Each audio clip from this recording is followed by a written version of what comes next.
Ladies and gentlemen, good afternoon.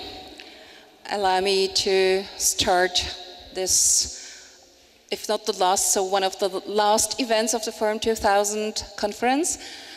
I would like to introduce myself first. My name is Ivana Števková and I'm a member of the board of directors of the Forum 2000 Foundation. And I have the great pleasure and honor to introduce Anastasia Lin, who, as you can probably see, is very beautiful. And she won the Miss Canada 2015 last year. But not only that she is beautiful, but what is probably more important, she is very active in human rights movements. And this is probably also the reason because the Miss World was organized last year in China, and she was not allowed to take part in that, representing Canada. She was declared as persona non grata and could not take part there. But today she is here also as an actress because she is starring in the film that we are going in a short time to see, The Bleeding Edge, which is a brand new film that started to be, I think, April this year, so it's really a new film, where human rights are one of the central topics. But I don't want to speak much about the film because I would like to give the floor now to Anastasia. And if you would like to say maybe something about yourself, then about the film, and then before the screening, we will give also the floor to you, the audience, to ask her questions, and then we will screen the film. So please, Anastasia, the floor is yours. Great, thank you very much. My name is Anastasia Lin. I'm a Canadian actress. I also worked as Miss World Canada for this year and last. This lovely lady has introduced that I was declared persona non grata last year by China, but this year, luckily, I am going to Washington, D.C. to compete in the Miss World final. A part of the reason I got in trouble with China was because films like this. I've participated in human rights-focused films since I was 18 years old.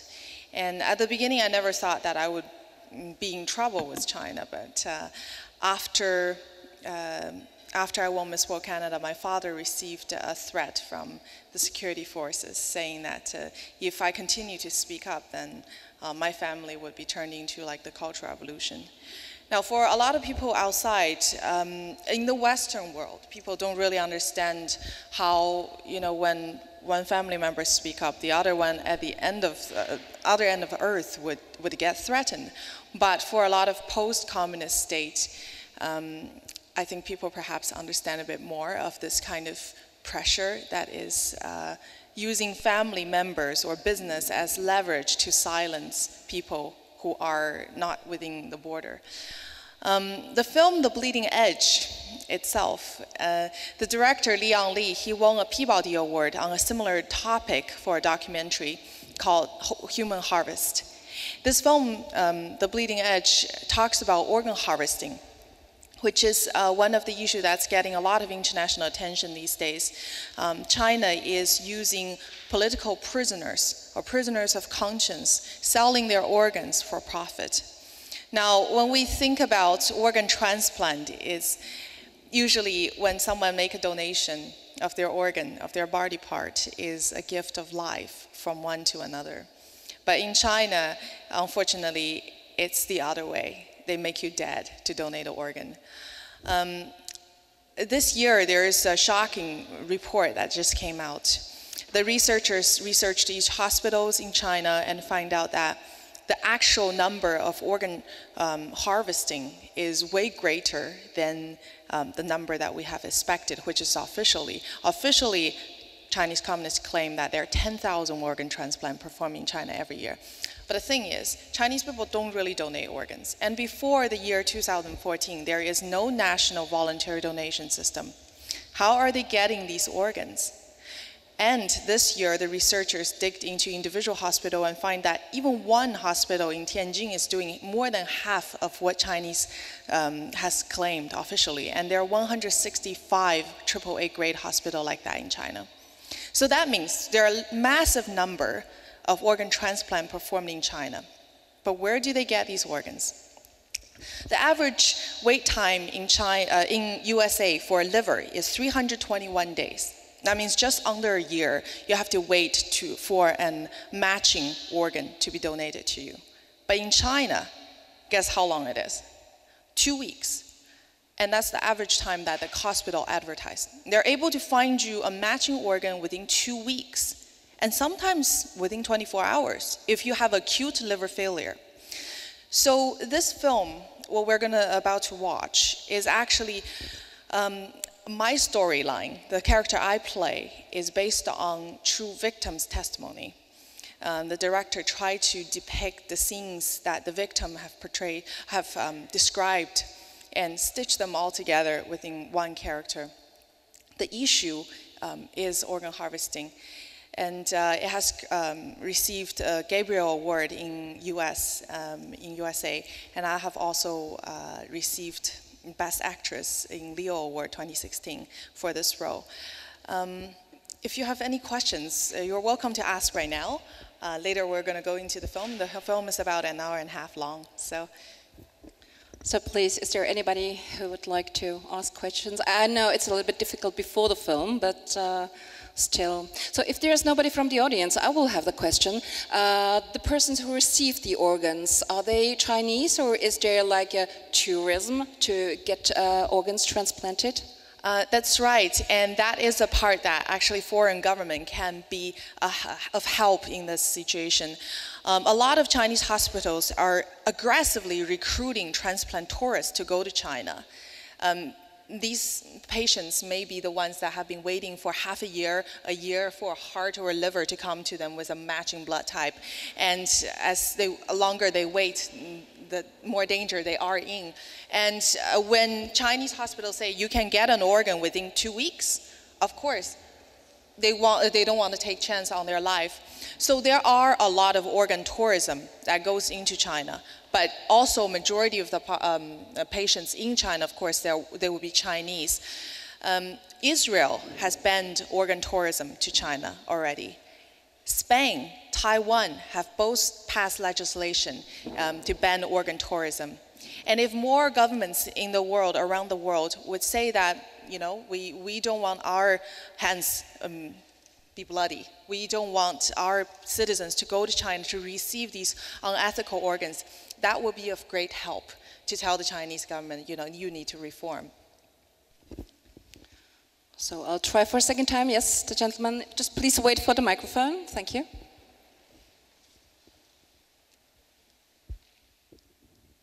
But will that stop the traffic? I mean, presumably there would be a lot of people in China who would be needing those organ transplants. So it wouldn't stop, it wouldn't solve the problem, right, that you have in mind?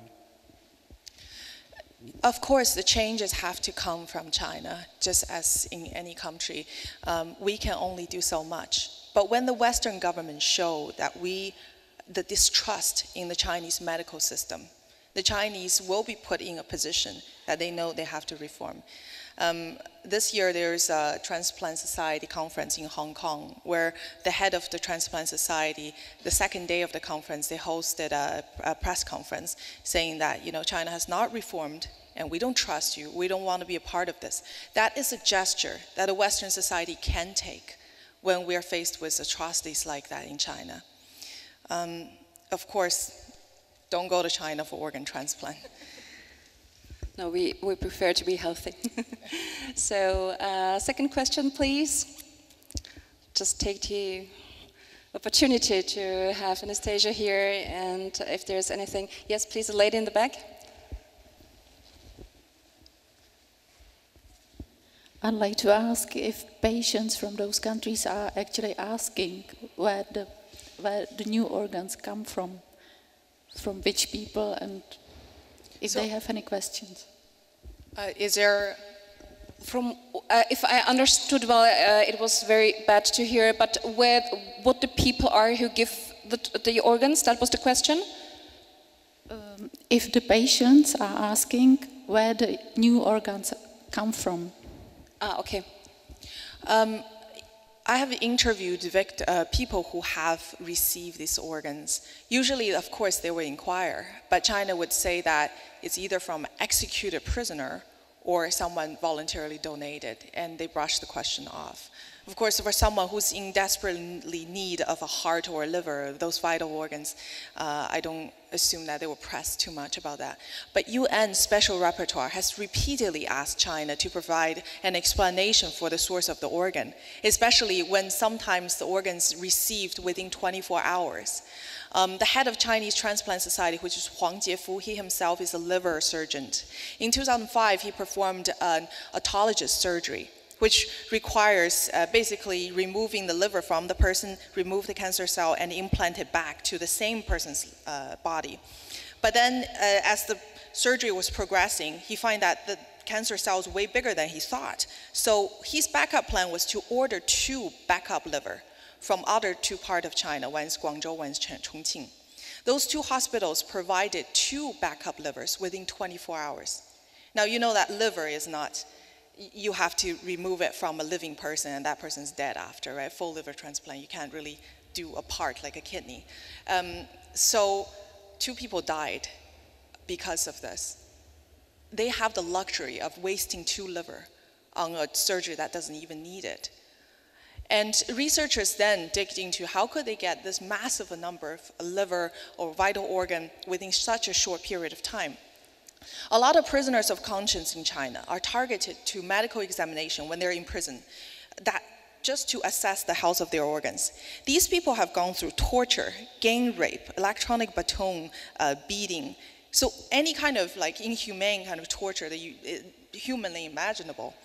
But they are targeted to medical examination. Large amount of blood was drawn from them. That was just to test what their blood type is and are they fit to be an organ donor. We have evidence like that, and researchers have also called into the hospital to ask where these organs are from. And at the beginning, when the research just started, when the hospitals are less alarmed, the doctors did admit that these organs are from prisoners of conscience, and a lot of them are from Falun Gong practitioners in China. Okay, so any further questions from there? Yes, Mr. Ambassador, please. A more general question. How supportive is the Chinese community in Toronto and Canada to what you do, and how supportive is the Canadian government to what you do? Last year, when my father was first threatened by the Chinese government, the Canadian government released a statement commending me for what I do and also expressed concern about my father's situation. And I think that is a very good gesture for a government to have, because then it shows the Chinese that you can't abuse our citizens within our own border. Because I'm Canadian. As an overseas Chinese, I shouldn't feel like my freedom of speech has been threatened because my family are back in China. But then after I was denied entry, our government didn't have a very clear gesture, perhaps because it was new government, they were still developing their China policy. But it's important for foreign government, not just Canadian, for every government outside, to have their own citizens feel the freedom to say what they want within our own border without having to worry that my career as an actress or my father back home is going to be threatened. It's a major task for our adopted countries to recognize. The Chinese community, I think everyone here probably have heard of the Chinese espionage outside of China. There are a considerable number of spies that are penetrating the Chinese community. The Chinese journalists who are working in Canada that I know of don't feel that they can express what they want to. The Chinese government adopted a united front policy right after the Tiananmen massacre to ensure that overseas Chinese would agree with, or at least on the surface, agree with what the Chinese government's foreign policy are. And that is very unfortunate. Okay, thanks you very much for the answer. I think there was another raised hand. The gentleman over there, yeah.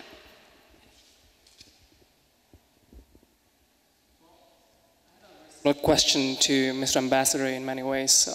Ms. Lin, you are one of the most sort of shining beacons of Asian American entertainers, be it in Canada or the US. And I was wondering if you see a certain common theme among the new sort of creative generation coming out of North America. Can we, as Asian diaspora, be it in Europe or the US or Canada, can we influence social progress in countries like China, Vietnam, the Philippines, or Thailand?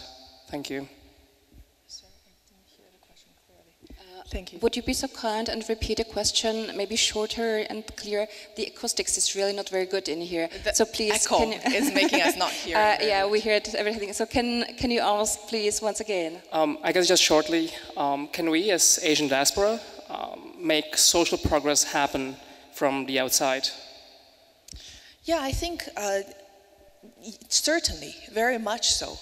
And we almost have a duty to do that.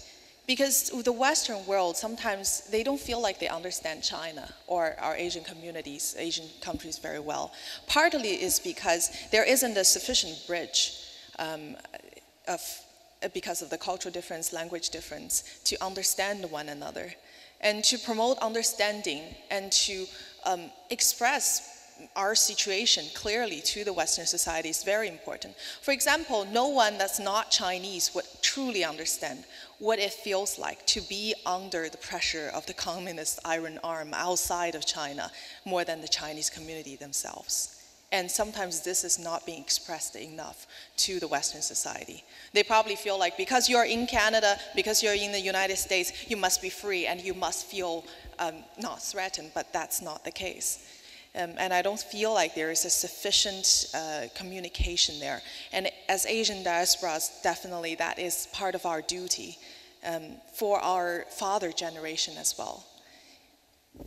Okay, thank you very much. So anybody else has a question before we start with the screening? So maybe I'll ask the last one, which will be lighter before the screening. How do you feel as the most beautiful woman of Canada?